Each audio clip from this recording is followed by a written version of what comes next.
ഇവിടെ പ്രീമിയത്തിൽ bonus issue ചെയ്യുമ്പോൾ എങ്ങനെയാണ് അതിൻ്റെ ജേണൽസ് എഴുതുക, കാൽക്കുലേഷൻസ് ഒക്കെ എങ്ങനെയാണെന്നാണ് പറയുന്നത്.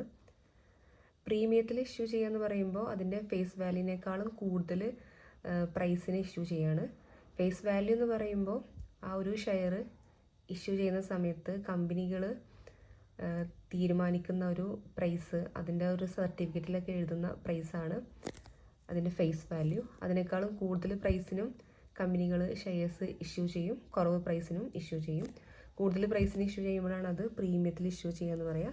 കുറവ് പ്രൈസിന് ഇഷ്യൂ ചെയ്യുമ്പോൾ ഡിസ്കൗണ്ടിൽ ഇഷ്യൂ ചെയ്യുമെന്ന് പറയും. അപ്പോൾ ഇവിടെ പ്രീമിയത്തിലാണ് ഇഷ്യൂ ചെയ്യുന്നത്.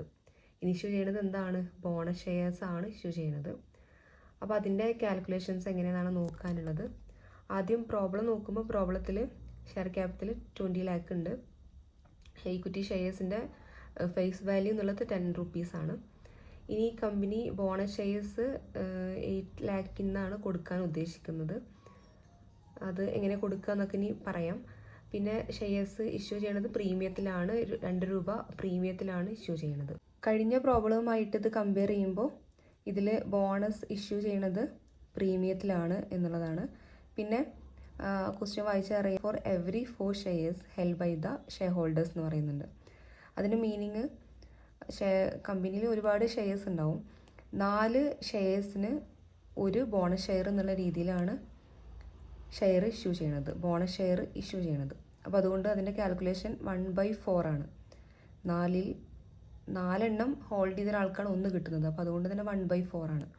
ഇനി 5 ഷെയർസിനാണെന്ന് പറയുമ്പോൾ അത് 1/5 ആയിരിക്കും. 6 ഷെയർ എന്ന് പറയുമ്പോൾ 1/6 ആ രീതിയിലായിരിക്കും അത് കാൽക്കുലേറ്റ് ചെയ്യുന്നുണ്ടാവുക. അപ്പോൾ ഇവിടെ ഫോർ എവരി 4 shares എന്ന് പറയുമ്പോൾ 1/4 ആയിരിക്കും. 4 ഷെയർസിനാണ് ഒരു ഷെയർ കിട്ടുന്നുണ്ടാവുക. ഇനി ഇവിടെ എത്ര നമ്പർ ഓഫ് ഷെയർസ് ഉണ്ടെന്ന് അറിയണം. എന്നാലാണ് 4 1 എന്നുള്ള രീതിയിൽ എത്ര പുതിയ ഷെയറാണ് ഇഷ്യൂ ചെയ്യാമെന്ന് അറിയാൻ പറ്റുള്ളൂ. അപ്പോൾ ഷെയർ ക്യാപിറ്റൽ തന്നിട്ടുണ്ട്, ഷെയറിൻ്റെ പ്രൈസും തന്നിട്ടുണ്ട്. അത് വെച്ചിട്ട് എത്ര നമ്പർ ഓഫ് ഷെയർസ് ഉണ്ടെന്ന് എങ്ങനെ കാൽക്കുലേറ്റ് ചെയ്യുമെന്ന് അറിയില്ലേ. അത് എങ്ങനെയെന്ന് വെച്ചിട്ടുണ്ടെങ്കിൽ ഷെയർ ക്യാപിറ്റൽ എന്ന് പറയുമ്പോൾ number of shares into face value ആണ്. അപ്പോൾ ഇവിടെ ഫേസ് വാല്യൂ എന്നുള്ളത് 10 ആണ്, ഷെയർ ക്യാപിറ്റൽ എന്നുള്ളത് 20 lakh ആണ്. അപ്പോൾ number of shares 20 lakh divided by 10 എന്ന് ചെയ്തിട്ടുണ്ടെങ്കിൽ കിട്ടും.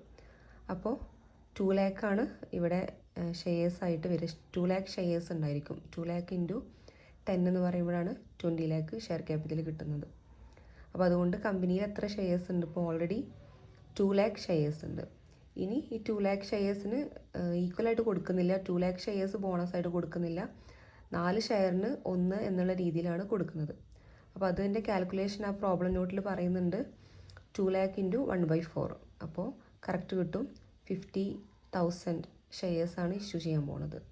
അപ്പോൾ 4 ഷെയറുള്ള ഒരാൾക്ക് 1 എന്നുള്ള രീതിയാണ് ഷെയർ ഇഷ്യൂ ചെയ്യണത്. അപ്പോൾ അതിൻ്റെ കാൽക്കുലേഷനാണ് എത്ര ബോണസ് ഷെയറാണ് ഇഷ്യൂ ചെയ്യേണ്ടത് എന്നുള്ള കാൽക്കുലേഷനാണ് ആദ്യം കാണിച്ചിട്ടുള്ളത്. 2 lakh ഇൻറ്റു 1/4 50,000 ഷെയർസാണ് ഇഷ്യൂ ചെയ്യുന്നത്. ഇനി ഇതിൻ്റെ എൻട്രി ആണ്. ഒന്നാമത്തെ എൻട്രി പഴയ പ്രോബ്ലത്തിലെ സെയിം എൻട്രിയാണ്, reserve account debtor to bonus to shareholders account. ഇവിടെ റിസർവ് യൂസ് ചെയ്തിട്ടാണ് ബോണസ് ഷെയർസ് ഷെയർ ഹോൾഡേഴ്സിന് കൊടുക്കുന്നത്.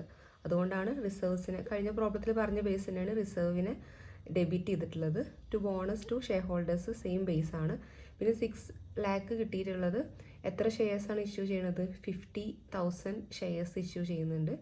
ഒരു ഷെയറിൻ്റെ പ്രൈസ് എന്നുള്ള രീതി അവിടെ ഇഷ്യൂ ചെയ്യുന്നത് 12 രൂപക്കാണ്. 10 രൂപ ഫേസ് വാല്യൂ, 2 രൂപ പ്രീമിയം എന്നുള്ള രീതിയിൽ 12 rupeesനാണ് ഇഷ്യൂ ചെയ്യുന്നത്. അപ്പോൾ അതുകൊണ്ട് 50,000 ഇൻറ്റു 12 അതാണ് 6 lakh. അപ്പോൾ ഒന്നാമത്തെ എൻട്രി അങ്ങനെ കഴിഞ്ഞു. ഇനി ഇതിൽ രണ്ടാമത്തെ എൻട്രിയാണ്. രണ്ടാമത്തെ എൻട്രിയിലാണ് വ്യത്യാസം വരുന്നത്. ഡെബിറ്റ് ചെയ്യുന്നത് സെയിം എമൗണ്ട്, സെയിം അക്കൗണ്ട് തന്നെയാണ്, bonus to shareholders account debtor. അത് first bonus to shareholders എന്നുള്ളൊരു ലയബിലിറ്റി ആയിട്ട് ക്രെഡിറ്റ് ചെയ്തിട്ടുള്ളത്, ലയബിലിറ്റി കൂടി എന്നുള്ള രീതിയിൽ ക്രെഡിറ്റ് ചെയ്തിട്ടുള്ളത്. അത് കുറഞ്ഞു, അതിന് ഇഷ്യൂ ചെയ്യാൻ പോകണം, അതുകൊണ്ട് തന്നെ കുറഞ്ഞു എന്നുള്ള രീതിയിൽ അതിനെ ഡെബിറ്റ് ചെയ്തിട്ടുള്ളതാണ്. അത് കഴിഞ്ഞ പ്രോബ്ലത്തിൽ പറഞ്ഞ പോലെ തന്നെയാണ്. ഇനി അത് മൊത്തം ഷെയർ ക്യാപിറ്റലിലോട്ട് പോവില്ല. കാരണം ഷെയർ ക്യാപിറ്റലിലോട്ട് എപ്പോഴും പോവുക ഫേസ് വാല്യൂ ആയിരിക്കും പോകുന്നുണ്ടാവുക. Face value into number of shares ആണ് എപ്പോഴും ഇക്വിറ്റി ഷെയർ ക്യാപിറ്റലിലോട്ട് പോവുള്ളൂ. അപ്പോൾ ഇവിടെ നമ്പർ ഓഫ് ഷെയർസ് എന്നുള്ളത് 50,000 ആണ്, ഫേസ് വാല്യൂ എന്നുള്ളത് 10 ആണ്. അപ്പോൾ 50,000 ഇൻറ്റു 10 അതാണ് ഷെയർ ക്യാപിറ്റലിലോട്ട് പോവുക 5 ലാക്ക്. പിന്നെ സെക്യൂരിറ്റി പ്രീമിയത്തിലോട്ട് പോവുക, ആ പ്രീമിയത്തിൻ്റെ എമൗണ്ട്, ആ ഒരു വാല്യൂ എന്താണോ അത് ഇൻറ്റു നമ്പർ ഓഫ് ഷെയർസ്. അപ്പോൾ ഇവിടെ പ്രീമിയം എന്നുള്ളത് 2 റുപ്പീസാണ്, നമ്പർ ഓഫ് ഷെയർസ് എന്നുള്ളത് 50,000 തന്നെയാണ്. അപ്പോൾ 50,000 ഇൻറ്റു 2 അതാണ് സെക്യൂരിറ്റി പ്രീമിയം അക്കൗണ്ടിലോട്ട് പോകുന്നുണ്ടാവുക.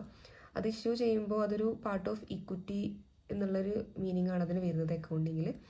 അപ്പോൾ ഇക്വിറ്റി ഇൻക്രീസ് ആകുമ്പോൾ ക്രെഡിറ്റ് ആണ് ചെയ്യുക, ആ ഒരു റൂളിലാണ് അതിനെ അവിടെ ക്രെഡിറ്റ് ചെയ്തിട്ടുള്ളത്. അപ്പോൾ ഇതാണ് ആ ഒരു പ്രോബ്ലത്തിൻ്റെ ബേസ്.